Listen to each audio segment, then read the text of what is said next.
What is the best pedalling technique and how do you get it? Two of the most enduring questions in cycling. And it's no surprise because when you look at other endurance sports like running or swimming or cross-country skiing, their technique can make or break you.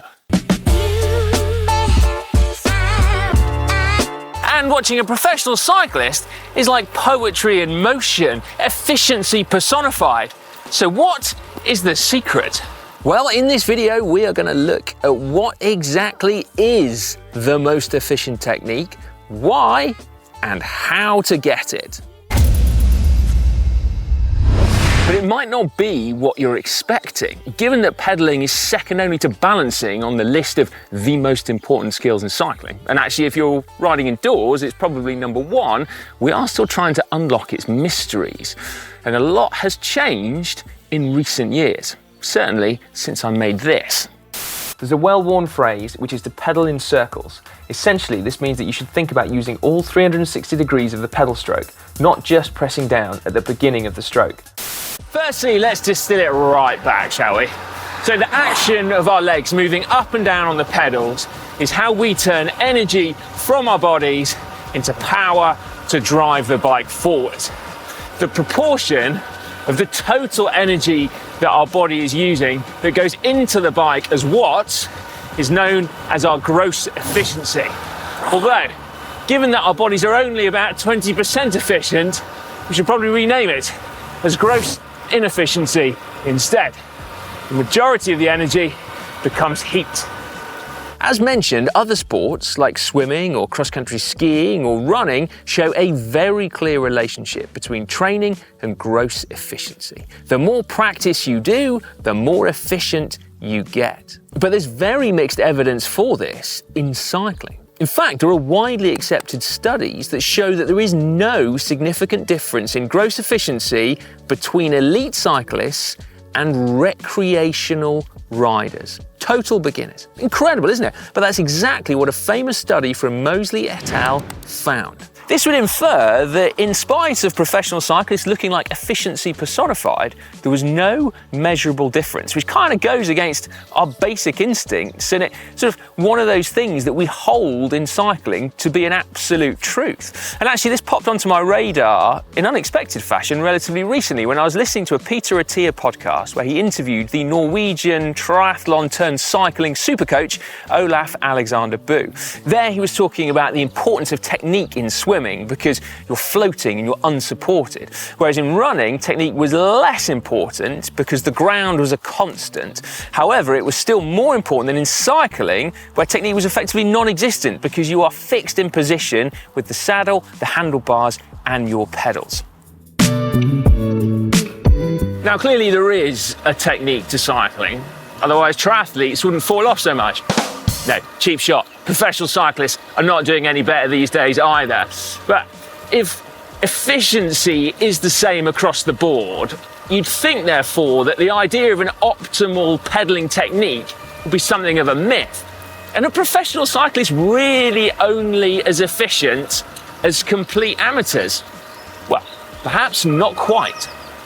You see, more recent studies have investigated things in a different way. Rather than keeping power outputs the same between pros and amateurs, they looked at power as a percentage of VO2 max, so effectively testing the pros at a higher power output. Hopker et al. Saw the first differences, and then a subsequent meta-analysis showed that yes, gross efficiency could be improved through training, but only by a small amount, on average 1.4%. Now, is that related to pedaling technique though? Do, as common sense would suggest, more experienced and stronger cyclists have a better pedaling technique? Well, no. Firstly though, what actually is a mechanically efficient pedaling technique?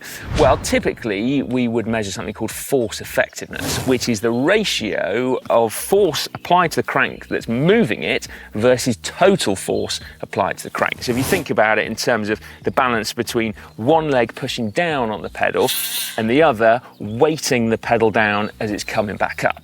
So if, for example, you were to imagine a robot pedaling a bike, the ideal way for it to do so would be for it to be pulling up on the pedal at 9 o'clock pulling back on the pedal at 6 o'clock, pushing down on the pedal at 3 o'clock, and pushing forward on the pedal at 12 o'clock. Now, in reality, humans do not do this. And that observation includes elite and professional cyclists. In fact, studies in which riders have been actively encouraged to pedal in this way have shown that whilst a rider's mechanical efficiency can improve, although only ever by about 3%, at the same time, it reduced their gross efficiency. So it took more energy to become more mechanically efficient, counterintuitively. A really good potential explanation for this came from the late Professor Louis Passfield. He told me that our muscles are really good at repeated short contractions, but are less good at sustained so-called isometric contractions. And that's because with those repeated short contractions, the muscle gets time to resynthesize a high energy molecule ATP. That's the one that powers muscle contraction. And by contracting, the muscle effectively helps to pump fuel and oxygen through it, flushing away any byproducts of metabolism. If you try to change your pedaling technique to become more mechanically efficient, you'll be asking your muscle to contract for longer, thereby reducing the amount of recovery that the muscle gets in each pedal cycle. The metabolic cost for doing this is far greater than any mechanical advantage that you might get by directing your forces a little more optimally. Effectively, you are requiring more energy, you are less efficient in spite of producing the same power output. There is a lot of debate about whether or not force effectiveness is actually a useful metric, in part because what we've just talked about, but also because you can get wildly different pedaling techniques, but yet still get a similar force effectiveness ratio. So we will leave the theory aside for a moment, and instead we will take professional cyclists as a proxy for optimal. So can we see a difference between amateurs and pros when we look at pedaling technique, in spite of there being only minimal differences in gross efficiency?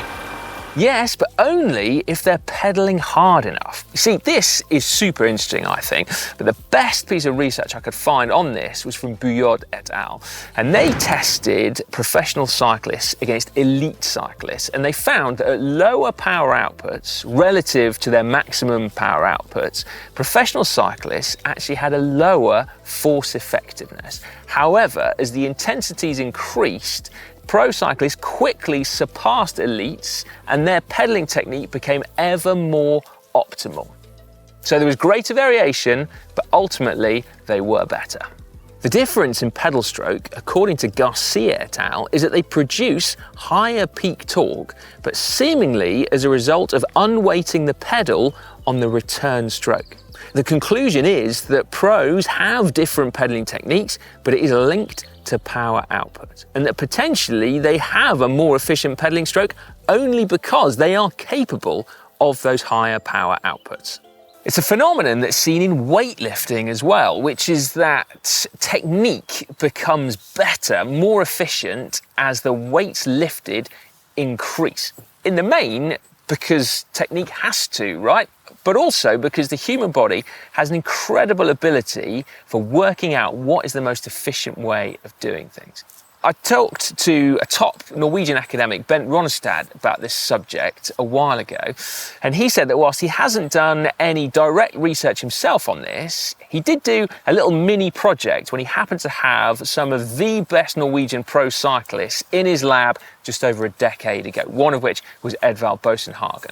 And he noticed in those cyclists that they all had a higher peak torque earlier in the pedal stroke compared to regular cyclists. So at 3 to 3:30 as opposed to 4 o'clock, which is closer to our optimal robotic pedal stroke, remember. And you can see why there is a potential mechanical advantage for putting power output in this position versus this position. Plus, you can also see that there might be that greater period of recovery. Now, I then asked Professor Ronestad whether or not he thought that those pro cyclists had a better pedaling technique because they could put out more power, or whether or not they were able to put out more power because they had a more optimal pedaling technique. And he said, we don't know. But if he was to guess, he would say that pedaling technique came as a result of the higher powers and training at that higher power for a long period of time. So after all this, where have we ended up? Well, we can see that improvements in gross efficiency are possible, but that comes over time through consistent training and not through modifying pedaling technique. We can also see that riders' pedaling techniques do vary, but that it's linked to higher power outputs. So the higher the power output, the more efficient the pedal stroke. And this seems to be independent of rider experience. But what we observe at those higher power outputs is that riders typically stamp harder on the pedals earlier in the pedal stroke. Then the final point is to question whether or not improvements can be made to pedal stroke. And honestly, the only thing I could find in all of the literature that suggested that it might be true is from our old friend Professor Ronestad again. So he found that he was able to change a rider's pedal stroke to conform more closely to that ideal that he had observed on riders like Edvald Boasson-Hagen and Lars Petter Nordhaug by subjecting cyclists to a training plan that included 2 heavy weight sessions per week in addition to their normal riding for a period of time. And at the end of that, their power outputs had improved across the board, and one of the reasons given for that was potentially that they were putting out power to the pedals earlier in the pedal stroke. Is it worth trying to improve your pedaling technique then, in the same way that you might your running or your swimming? The answer is no. I could not find anything in the literature to say that it was possible or beneficial to do so, nor did the academics that I spoke to, and nor the coaches. The closest I came was finding that perhaps doing your intervals either on flat roads or on hills, depending on which one you want to be good at, can be good because there's a potential difference in the two. And also, all of the coaches recommended training at different cadences as well. But pedaling technique, no. And as frustrating as it sounds, because we're all looking for that magic formula on how to improve, the fact is, trying to change your pedaling technique will be a waste of effort and a waste of time. However, there are undisputed upsides to this as well. The first is that you don't need to worry, which is a relief. But the second is that if you're coming to cycling late, it's great news because there is nothing stopping you from reaching your full potential. And that's because there is no special secret technique that is only uncovered after hours and hours of riding over weeks and months, year after year. Just look at Primož Roglič, Remco Evenepoel and Christian Faulkner as your role models. The latter in particular didn't even take up racing until the age of 25, having been a rower prior to that. But yet, nevertheless, 7 years later, she is the double Olympic champion. Pretty good news in my book. This is a controversial topic, I am sure, so I cannot wait to read your thoughts in the comments section down below. Have you found evidence to the contrary? Do you feel like pedaling technique is a really important thing? Like I say, get involved in the comment section down below. I look forward to continuing the discussion with you there. Please, if you've enjoyed this video, give it a big thumbs up as well. I'll see you on the next one.